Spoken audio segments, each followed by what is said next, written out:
बहुत नाम होता था इनका स्कूल में।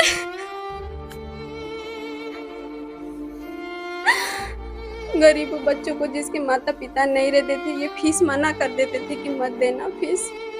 और आज इनकी ऐसी स्थिति आएगी, कोई हेल्प नहीं करने आता है। का ब्रेन हेमरेज हो गया है, डैमेज हो गया, ब्लॉकेज हो गई नस से। अचानक सिक्का चला गया पेट में इनका। 1 महीना 5 दिन पे निकला इनका सिक्का।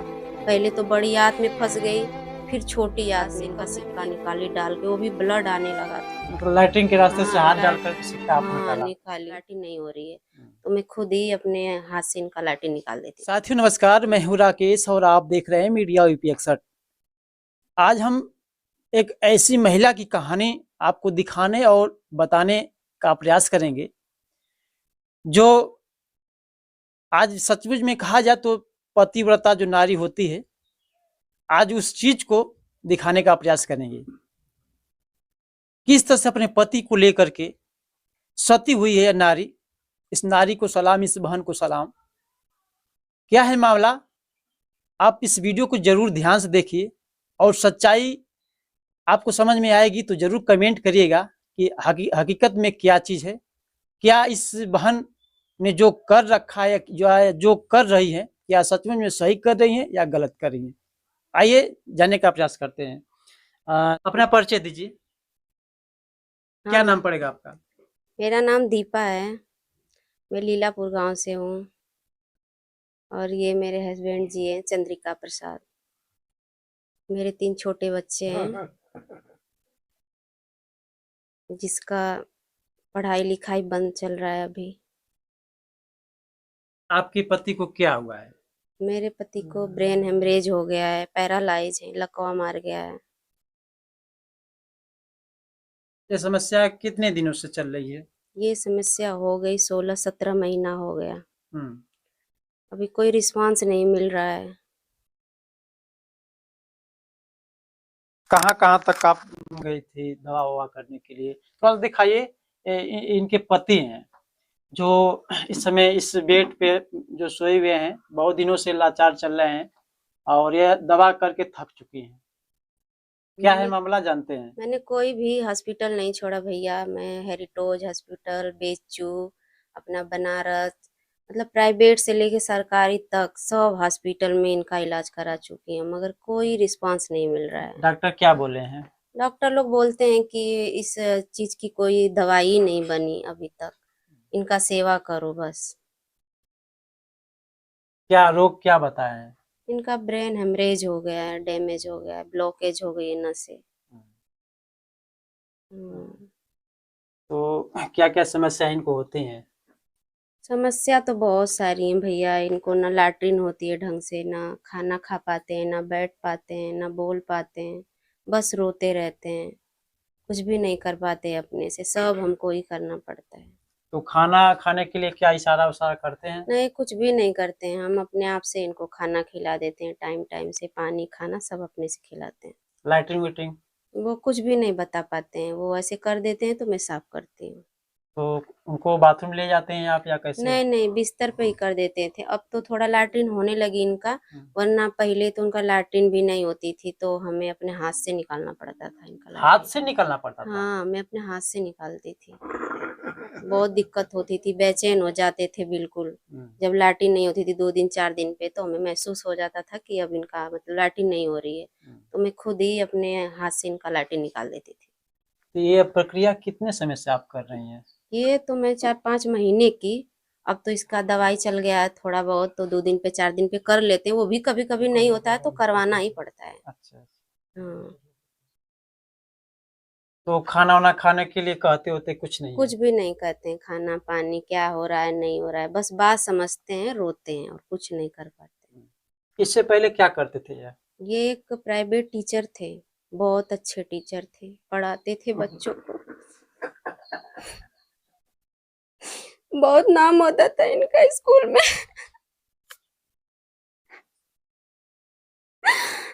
गरीब बच्चों को जिसके माता पिता नहीं रहते थे, ये फीस मना कर देते थे कि मत देना फीस। और आज इनकी ऐसी स्थिति आएगी, कोई हेल्प नहीं करने आता है। कभी समय था कि बच्चों को पढ़ाते थे, हाँ, आज इनके बच्चों को पढ़ाने की क्या कोई स्थिति है? नहीं है पढ़ाने वाला। आज बच्चे इनके 1 साल से यहीं पे हैं, घर पे रहते हैं। वो तो बड़े भैया मिल गए जो पढ़ा रहे हैं बच्चों को, सपोर्ट कर रहे हैं हम लोग को। तो ये इस समय क्या कुछ कहने की कोशिश कर रहे हैं? थोड़ा दिखाइए भैया। नहीं, वो मेरी बातें सुन-सुन के रो रहे हैं बस। हाँ, रो रहे हैं। हाँ, वो सोच रहे हैं कि काश मैं फिर से ठीक हो जाता, फिर से पढ़ाती बच्चों को।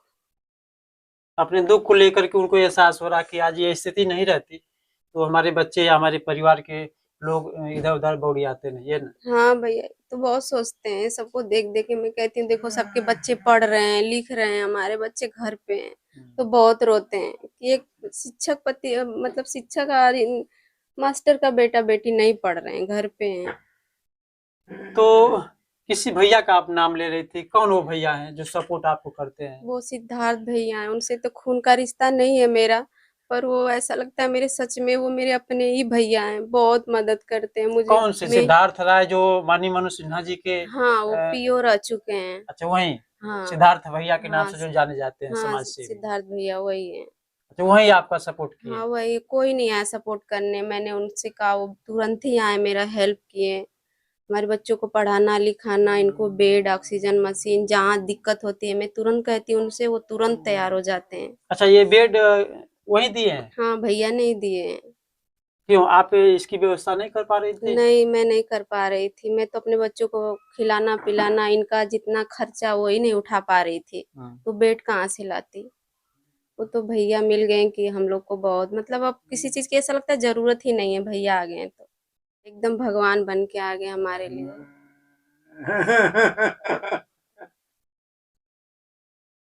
साथियों आप देख सकते हैं वो बीते हुए पल को याद करके वो रो रहे हैं कि आज ये स्थिति आ गई है कि बयां करना पड़ रहा है।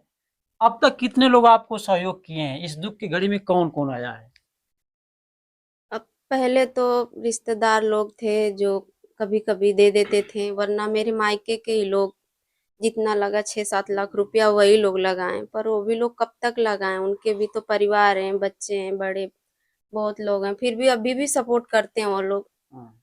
अब फिर भी मैंने सोचा उन लोग का कितना खर्चा करवाऊँगी मैं, पता नहीं ये ठीक होंगे, नहीं होंगे, पैसा लगता ही जाएगा, लगता ही जाएगा। हर महीने का कितना हर दवा का चार्ज होता है लगता है? हर महीने का कम से कम 8 से 9 हज़ार खर्चा इनका आता था, हाँ। जब मैं प्राइवेट लेके जाती थी। अब तो मतलब यहीं सरकारी में दिखाती हूँ, तो महीना का 5 हज़ार खर्चा हो जाता है। ये 5,000 रुपया आप कहाँ से जुटा पाती हैं? समाज सेवी तो बहुत लोग हैं क्षेत्र में, क्या वो समाज सेवी आते हैं, सपोर्ट करते हैं आपको? नहीं भैया, कोई भी नहीं आता है यहाँ, कोई नहीं आता है। बस वो भैया की वजह से लोग मुझे सपोर्ट करते हैं, सब लोग मुझे बहन मानते हैं। कोई ना कोई 1000, 500, 2000 मेरे खाते में डाल देते हैं, तो मेरा खर्चा अब अच्छे से चल जाता है। क्या और आपके बच्चे जो पढ़ने वाले हैं, सभी बच्चे पढ़ रहे हैं? नहीं, 2 बच्चे पढ़ रहे हैं, नाम डलवा दी हूँ। एक बड़ी वाली जो लड़की है, उसका नाम नहीं पड़ा है अभी तक। यानी 2 बच्चों का खर्च सिद्धार्थ राय देख रहे हाँ, हैं। वो दे दिए, नाम लिखा दिए, बैग, कॉपी, कलम सब उनके लिए हो गया है। बड़ी लड़की है, उनको भी बोले हैं कि देख लेना कोई मिलेगा स्कूल तो डलवा देना, तो मुझे टाइम ही नहीं मिलता इनसे कि मैं जाऊँ, क्योंकि अकेली हूँ, घर का सब आप कुछ। कितना तक पढ़ी हैं? मैं तो बीए की हूँ। बीए की हैं।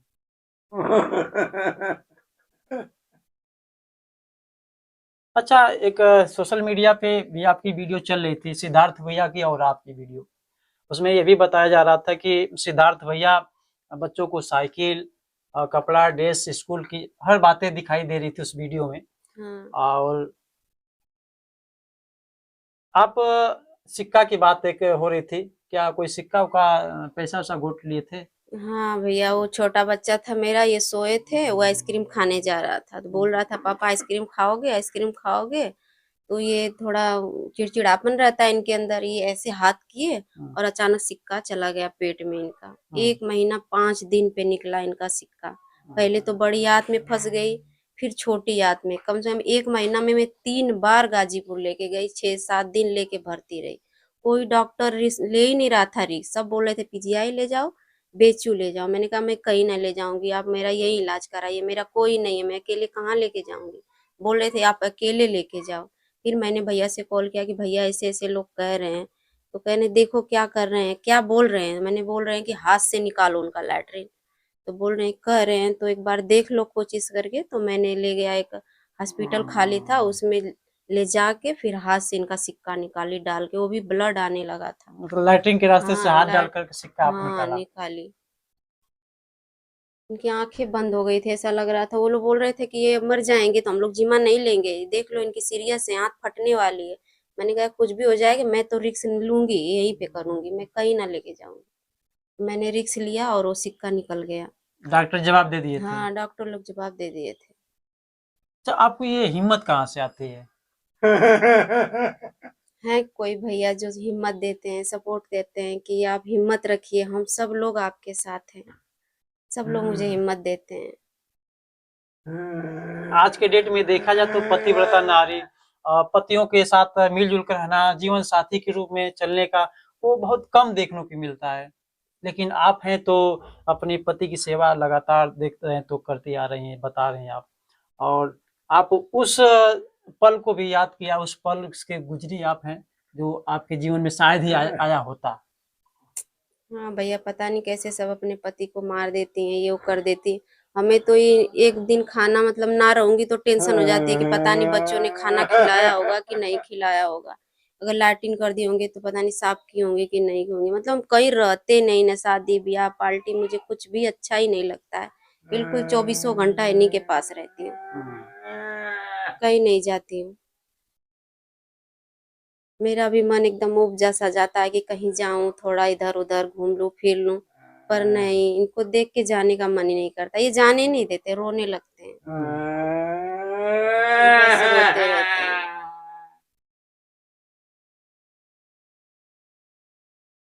साथियों, जैसा कि आप जानते हैं कि हमने बहुत समाज सेवियों का इंटरव्यू किया है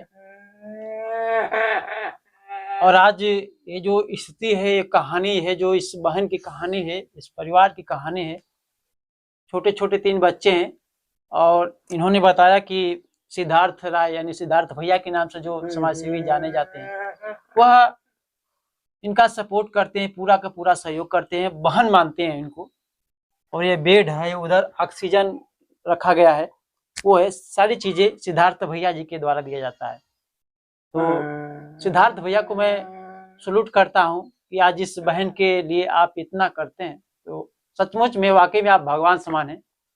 और तमाम ऐसे समाज सेवी हैं जो कहते हैं कि हम समाज सेवी समाज सेवा करते हैं।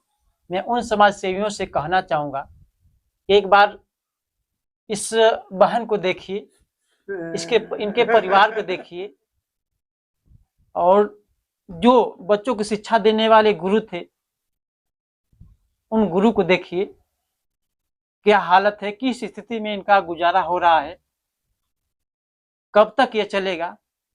एक बार जरूर इनसे संपर्क करिए, इनका अधिक से अधिक आप सपोर्ट करें, ताकि ये बहन पति को लेकर कहाँ कहाँ तक जाती हैं, कब तक ये चलेंगी, किस तरह से इनके अंदर वो साहस भरिए, इनका हेल्प करिए, मैं तो यही कहूँगा, ताकि इनके परिवार का जो भी आगे का खर्चा चलता रहे। एक लड़की इनकी है, हम दिखाने का उसको उनको भी प्रयास करेंगे। उनका अभी नाम लिखने को बाकी, वो पढ़ाई करने की बाकी है। बेटी बचाओ बेटी पढ़ाओ का नारा लगाया जाता है, लेकिन आज की डेट में इनकी बेटी पढ़ने के लिए मजबूर है, कैसे वो पढ़ाई पढ़े। क्या कहना चाहेंगी? समाज सेवी बहुत लोग हैं, आते हैं कि नहीं आते हैं? कोई नहीं आता है भैया, कोई नहीं आता है मेरा हेल्प करने। लोग तो और बुरा भला कहते हैं। मैं कहीं बाहर जाती हूँ तो उसके लिए कहते हैं कि कहाँ जाती है, कोई जानता है उसको, क्या करें हम अकेले, तो जाना होगा ना। कोई आके मेरा हेल्प तो करता नहीं है, दवा लाना है, इनको कुछ सामान लानी है, दुकान है, ये वो है। लोग बहुत तरह तरह की बातें करते हैं, फ्रॉक पहनती है, सूट पहनती है, ऐसे रहती है वैसे रहती है, क्या करूं। जीने नहीं देते हैं लोग यहाँ के। आप अकेले इनको लेकर भी जाती हैं? हाँ अकेले लेके जाती हूँ। इनकी जब भी तबीयत खराब होती है मैं एम्बुलेंस को फोन करती हूँ, एम्बुलेंस आता है, मैं इनको अकेले और बच्चों को साथ लेके जाती हूँ। एम्बुलेंस वाला पैसा वैसा लेता है? नहीं, वो कुछ नहीं लेते हैं। वो कितने भैया बहुत अच्छे मिल जाते हैं जो रिटर्न नहीं करते हैं कि खाली हॉस्पिटल ले जाना। मैं रिक्वेस्ट करती हूँ भैया मेरा कोई नहीं, वो वापिस भी छोड़ देते हैं। तो दोस्तों मैं यही कहना चाहूंगा कि इस बहाना के लिए एक बार जरूर आप लोग आइए, देखिए, इनका सपोर्ट कीजिए। हम इनके बच्चों को अभी दिखाने का प्रयास करते हैं। फिलहाल इस वीडियो में इतना ही, मिलते हैं अगली वीडियो में, तब तक के लिए जय हिंद जय भारत।